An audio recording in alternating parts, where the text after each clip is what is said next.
গর্ভাবস্থায় অ্যানিমিয়া কেন তৈরি হয়? রক্তশূন্যতা বা অ্যানিমিয়া আমরা কখন বলবো?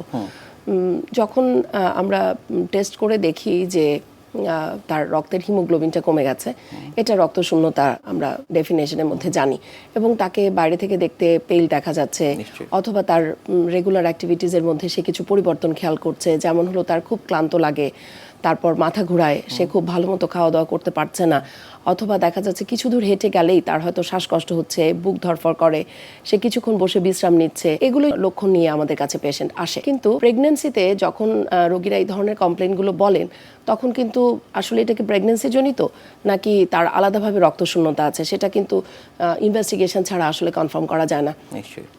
এবং শুধুমাত্র একটা সিবিসি কমপ্লিট ব্লাড কাউন্ট করে আমরা কিন্তু এটা বের করে দিতে পারি যে দেখা যাচ্ছে যে হিমোগ্লোবিন পার্সেন্টেজ নর্মালি তো মেয়েদের শরীরে রক্তশূন্যতা আসলে কম বেশি থাকে, যেহেতু তাদের প্রতি মাসে মেনস্ট্রুয়েশন হয়, কিন্তু তারা হয়তো সেটা ঠিকমতো খাওয়া দাওয়ার মাধ্যমে অনেকে ফিল আপ করেন না, অথবা খাবার খেলেও দেখা যাচ্ছে সেটা হয়তো ঠিকমতো হজম হচ্ছে না, বিভিন্ন ঝামেলা মেয়েদের থাকে।